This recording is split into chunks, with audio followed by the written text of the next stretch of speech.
Hello and welcome back to ABG Sundal Collier Introduce Investor Days. My name is Victor Kruger and I'm an equity analyst covering real estate and construction companies here.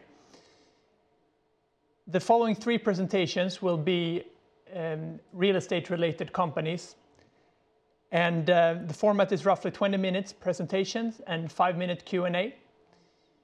Next we have 24Storage, operating in the young but growing segment of self-storage.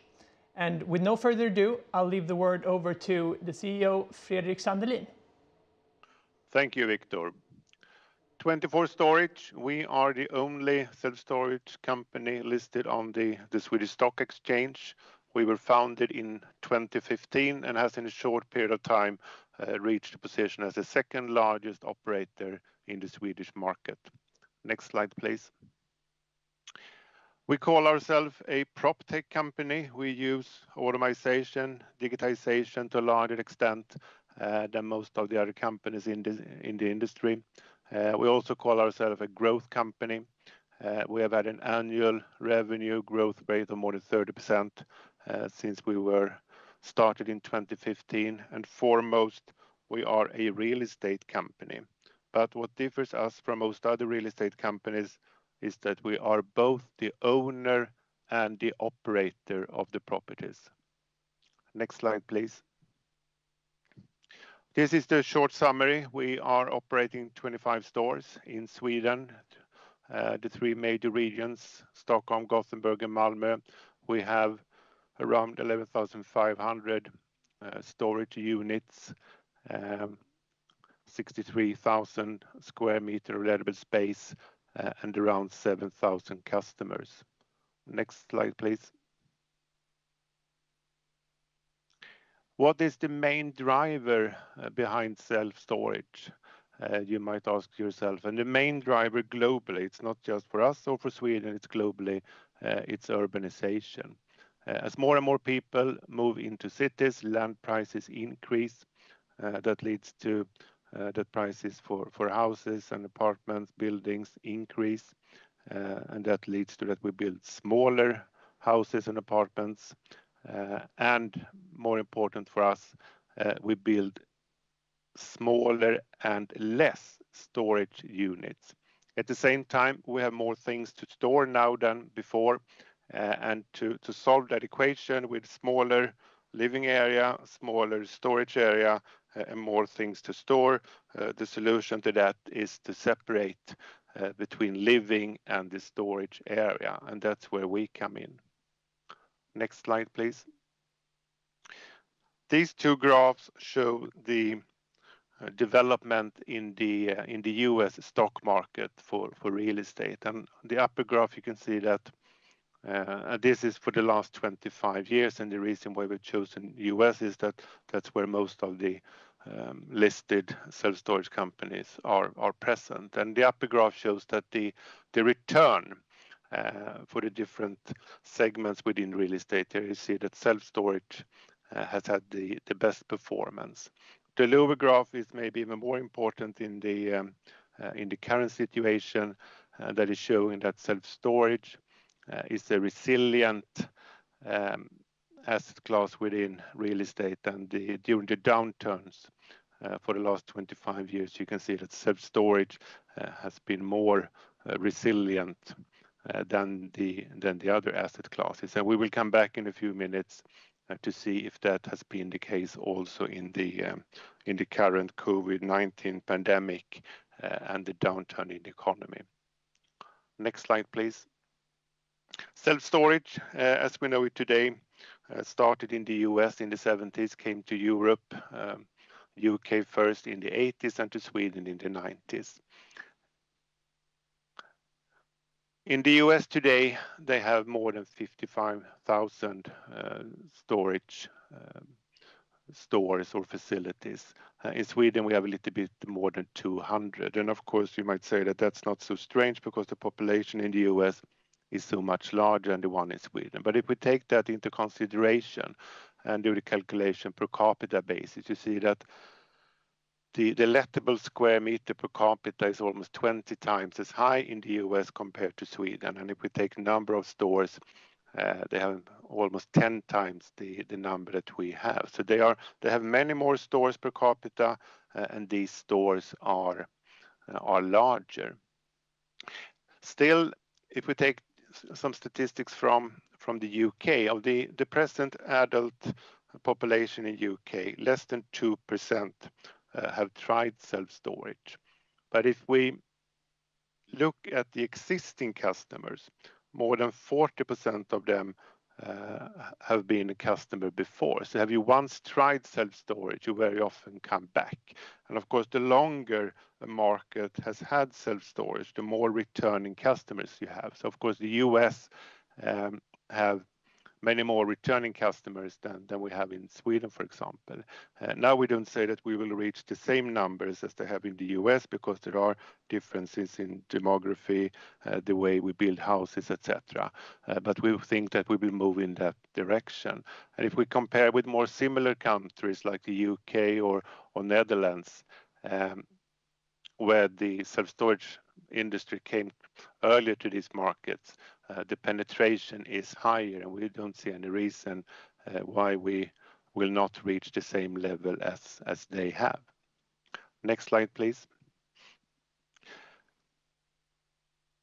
This slide is important to understand the business structure and the business model for self-storage. Then this is not particular for us, and it's not particular for Sweden. This is a more general description. If you take an office building, for example, you normally have an occupancy rate of at least 80% when you open that building, because you can sign contracts with customers before the building is ready, and then they move in. It's very different for us. Very few customers book a storage unit in advance. You book it when you have the need.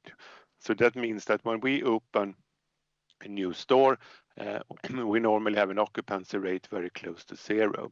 And then that occupancy level increases over time. You can see on the simulation on the NOI margin that day one, we have a low occupancy level, but we already have the full cost base. So the result initially is negative and the cash flow is negative, and then it increases over time.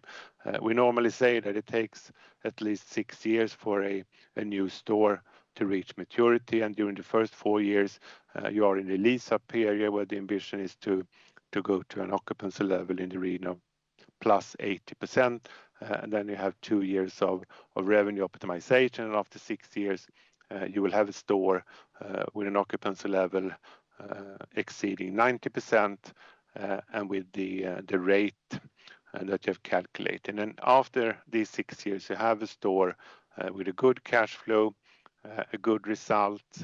You see that the NOI margin is in the region of 60 to 70%. And of course, then you can say that's easy to say, but if we look at some good example in the industry with mature portfolios, listed companies, or the data is public, we can see Shurgard, listed in Brussels. They are running at an NOI margin of 64%. Big Yellow, the biggest listed company in the UK, even have an EBITDA store margin of close to 70%.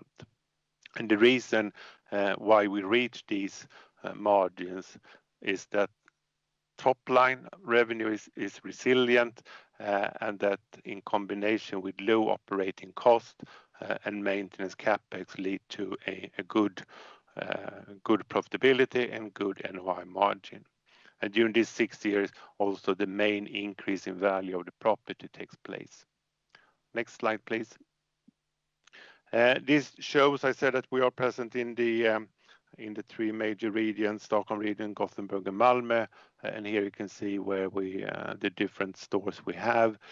Right now we have 3 new stores under construction, 2 in the Gothenburg area and 1 in Västerås, northwest of Stockholm.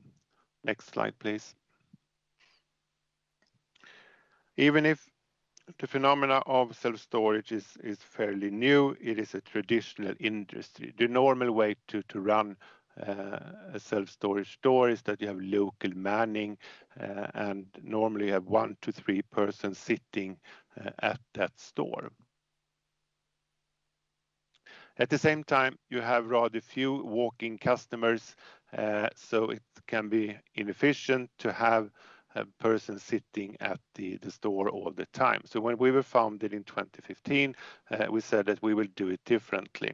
Instead of having local manning, we have central manning. So we can monitor, we can control the stores at a distance. So remotely, our customer service center can do the tasks that would normally be done by the personnel on site. We have a lot of cameras. We can look at the building. We can, when a new customer is arriving, we can open gates. We can open doors. There are intercom devices. We have self-service kiosk, and the potential customer can, through a video link, get real-time access to a sales agent in the customer service center, have a discussion, sign the contract, and do more or less all the services that could take place if we had local manning. The advantage there for us is that the cost level is less, because we can run our central customer service center with fewer employees, much fewer employees than we would be able to if we had 1 to 3 persons sitting on each and every store. So that is one side of it. The other side is that we have an online sales part that is higher than most other of our competitors. The normal way is that you can reserve a store on the web, but then you still have to go down and do a lot of the paperwork locally. Last year we had 40% of all the contracts we signed were signed by customers on the web. So they did the whole customer journey there without contacting the customer service center.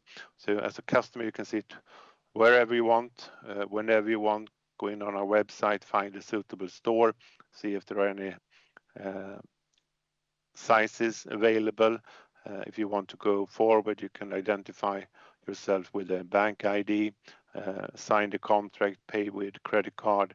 We will send a code to your email address, and with that code you can go down to the store and move into your unit.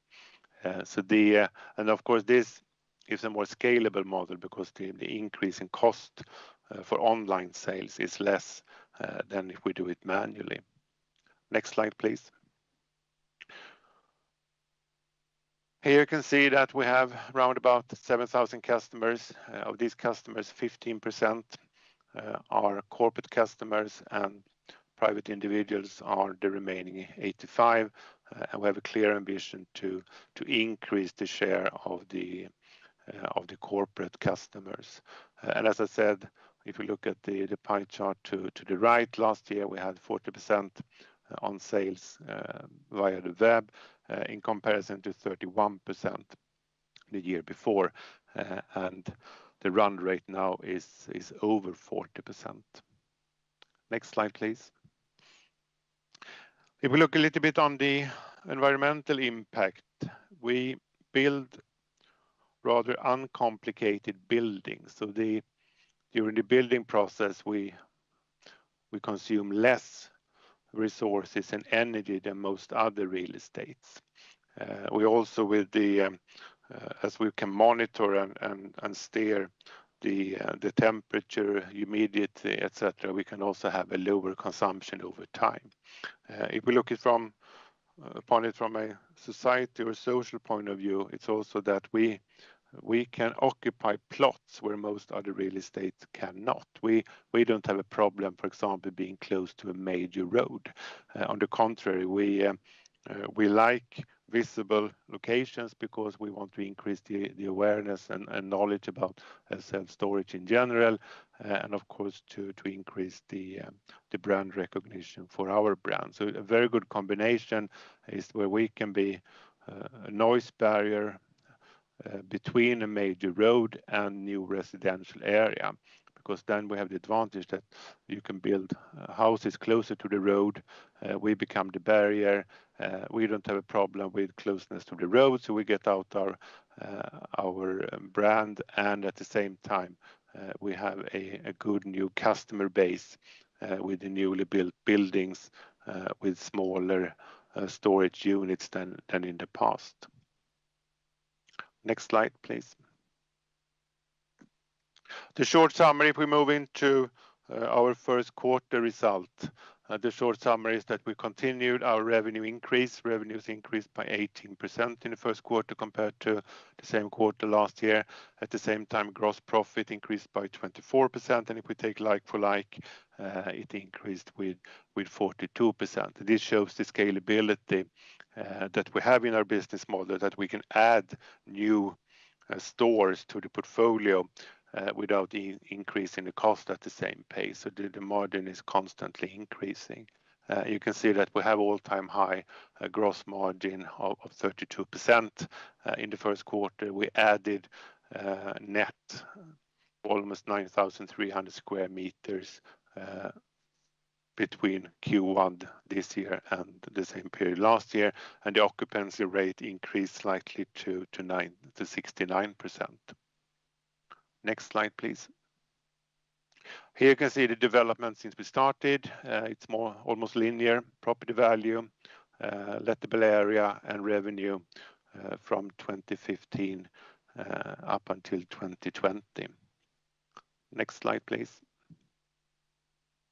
And if we break that down on a quarterly basis, you see that we increase revenue quarter after quarter, and the reason for the increase is a combination of that we have a higher, for our existing properties, we have higher occupancy level, we have higher rent, and we also add new capacity. Next slide, please. If we look at the occupancy level and the rent, you can see that we are on the occupancy side moving sideways. We are slightly below 70%, increasing a little bit in the last year. And the reason for that we are on that level is that we're constantly adding new capacity. And as I mentioned before, when we add new capacity, the occupancy level is close to zero. So of course that dilutes the total number. For each and every single property, the occupancy is normally increasing year after year. If we look at the bottom graph, we can see that even with the added new capacity, we increase our rent level year after year, and we are now at a little bit more than 2,000. That should be seen in the context of that the country average is 2,350, and there's no reason at all in the long term that we would not be at the same level or higher, because we have most of our properties in the regions where the rent level is highest. So when we have a mature portfolio, we will have a rent level and an occupancy level that is higher than the existing one. Next slide, please. I said earlier that this is seen to be a resilient segment of real estate, and we can also see that the effect from COVID-19 has been very limited. If we go 1 year back in time, we were of course wondering if this downturn in economy would be similar to the previous ones when it comes to the effect for us, and we can now say that it has been that we don't see much of an impact at all. And one reason for the self-storage industry to be resilient is that we have a very granular and diversified client base. I mean, we have 7,000 customers. So there's a lot of customers, and each of them pay a very limited amount. There is a stickiness in the business model that have you once moved in, there is a threshold to move out again. And we have a strong occupancy level throughout the whole economic cycle. Another interesting thing is that we think that there will be some changes in behavior after COVID-19, and for example, most people believe that we will work more from home than we did in the past, and that will lead to that people will in a way substitute their living area for work area at home, and that might lead to a demand for a storage unit. We see an increase in online sales, and that leads that smaller online sales companies can use us for warehousing and warehousing closer to their end customers than otherwise would be the case. Next slide, please. If we look at the gross profit and the gross margin quarter after quarter, you can see that the overall trend is the same as for, or even a bit higher than for revenue, but there are more variations here, and that's because there are, especially on the cost side, seasonality effects that leads to that we don't have this quarter after quarter increase, but the general trend is the same. Next slide, please. Here we have plotted all our stores. I said that normally there's this lease-up period for 4 years and then the revenue optimization period. And here you can see the clear trend that the longer a store has been in operation, the higher the rent level and higher the occupancy level. And we normally say, the whole industry says that the occupancy rate for a mature facility is just over 90%. You can see here now that now we are running 4. We have 25 stores, as I said. We have 4 of them running at an occupancy level of more than 90%, and we have 7 with an occupancy level of more than 80%. And the country average for Sweden is 85. So when we have a mature portfolio, most likely we will have a higher rate than that. Next slide, please. I think it's time to round off, and the second last slide here before Victor is entering in is that we have a strong balance sheet. We have an equity to asset ratio of 33%, net loan to value of around 60%. Next slide. And the last slide will be the growth and the growth plan. We have, as I said earlier, a little bit more than 60,000 square meters of lettable area today. We are building right now 2 buildings in the Gothenburg area and one in Västerås, as I said, and that will add 12,500 square meter, opening within less than a year. And in addition to that, we have 3 contracted properties that we will start a bit later, and they will add an additional 10,000 square meter. With that, over to you, Victor. Thank you, Fredrik. My first question was regarding the development portfolio. And since you aim to add 10,000 approximately square meters per year, and you have 12,500 under development now, and building rights of approximately the same size, do you feel comfortable with this size of a development portfolio, or should we expect it to have a different size in, say, 2 years from now? I mean, our target is to add 3 to 5 new stores every year, or that is equivalent to around 10,000 square meter lettable area, and that is the ambition. So you can say that for the coming 2 years, we have already met that target. So what we're building now is I mean, we are further building the pipelines, which we constantly do. But we are, I think we have a good pipeline, we have good projects, and so we are in a very good position.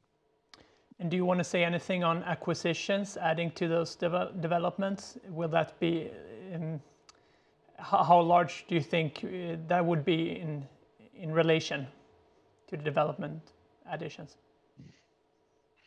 Well, it's difficult to say because, I mean, if we make an acquisition, it will most likely be a number of stores at the same time. So then it would be a stepwise increase. It's still a rather fragmented industry, especially in Sweden, but also in the rest of Europe. So there are a few larger operators, and then there is a long tail of small operators. Of course, there is room for consolidation, no doubt about that.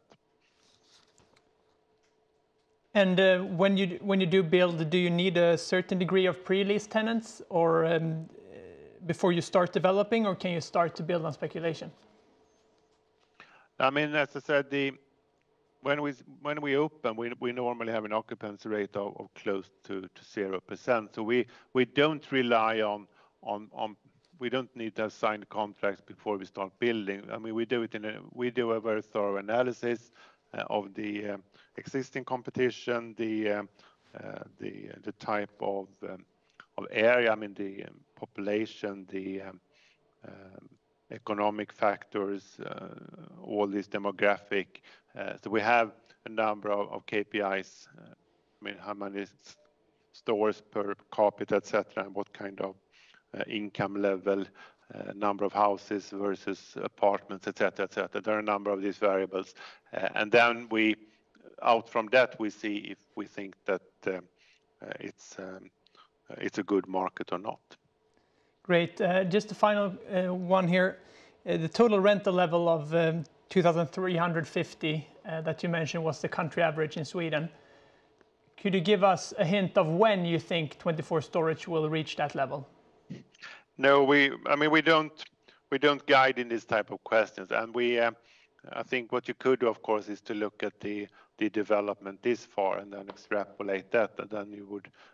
But you can also say that over time, I mean, if we grow with 10,000 square meters per year, the relative share that is new will be smaller all the time. So you can say that in the past we have seen a big dilution on both occupancy and rate because we've added so many new properties.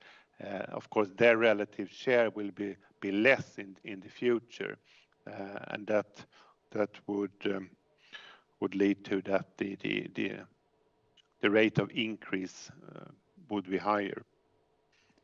Great, Fredrik, thank you. We'll have to speak more next time. Next presentation is coming up, but thanks for participating. Thank you very much. Thanks for listening.